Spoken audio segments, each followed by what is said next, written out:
بسم اللہ الرحمن الرحیم۔ السلام علیکم۔ بخاری وائس میں خوش آمدید۔ ابن حریر کی روایت ہے کہ فتح مکہ کے موقع پر عورتیں حضور صلی اللہ علیہ وسلم کے پاس بیعت کرنے کے لیے حاضر ہوئیں تو آپ نے حضرت عمر کو حکم دیا کہ ان سے کہو کہ رسول اللہ تم سے اس بات پر بیعت لیتے ہیں کہ تم اللہ کے سوا کسی کو شریک نہ کرو۔ ان بیعت میں آنے والیوں میں ہندہ بھی شامل تھی جو عتبہ بن ربیعہ کی بیٹی اور ابو سفیان کی بیوی تھی۔ یہ وہی ہندہ تھی جس نے حضرت حمزہ رضی اللہ عنہ کا کلیجہ چبایا، ناک اور کانوں کی لوہیں کاٹی اور پیٹ چاک کیا تھا، جبکہ ایک روایت میں ملتا ہے کہ اس نے ان کا ہار بنا کر گلے میں پہنا تھا۔ حضرت حمزہ کی یہ حالت دیکھ کر حضور نے حضرت حمزہ کی بیٹی اور بیوی کو لاش مبارک دیکھنے سے منع فرما دیا تھا تاکہ ان کا غم اور زیادہ نہ بڑھے، اور لاش مبارک پر چادر ڈال دی تھی۔ روایت میں آتا ہے کہ حضرت حمزہ کا حضور نے 70 دفعہ جنازہ پڑھایا، کیونکہ جب بھی آپ جنازہ پڑھاتے تو آپ کے جسم کا کوئی نہ کوئی عضو صحابی لے کر حاضر ہوتے تھے جس سے حضور دوبارہ جنازہ پڑھاتے۔ جس کی دادی ایسی ہو تو اس یزید سے کربلا کے واقعے کے علاوہ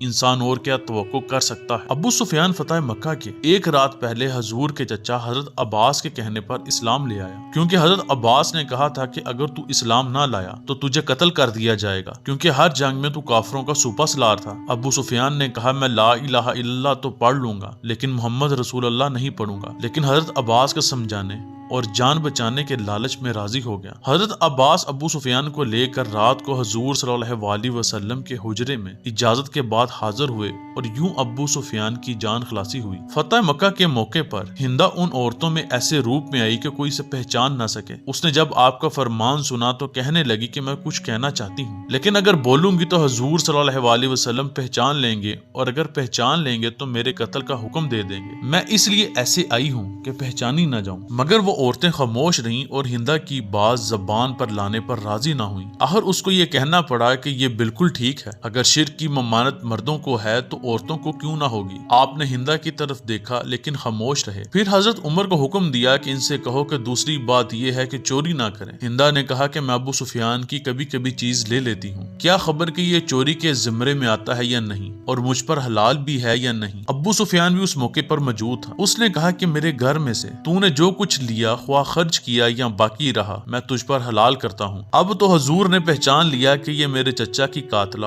اور کلیجہ چبانے والی عورت ہندہ ہے۔ آپ نے اسے اپنے قریب بلایا اور فرمایا تو عتبہ کی بیٹی ہندہ ہے؟ ہندہ نے کہا ہاں۔ آپ نے فرمایا عتبہ کی بیٹی میں زنا سے بھی منع کرتا ہوں۔ ہندہ نے زمانہ جہالیت کے اپنے ایک یار کی طرف دیکھا اور مسکرا کر کہا آزاد عورت کو زنا کرنے کی کیا ضرورت ہے۔ اس کے بعد اس نے آپ سے معافی مانگی اور کلمہ پڑھ کر مسلمان ہوئی۔ عورتوں کی یہ بیعت مردوں کی طرح ہاتھ میں ہاتھ لے کر نہیں، بلکہ حضور نے اپنی چادر مبارک ان عورتوں کو پکڑائی اور بیعت لی تھی۔ اللہ مجھے اور آپ کو آسانیاں دے اور آسانیاں تقسیم کرنے کی توفیق عطا فرمائے، آمین۔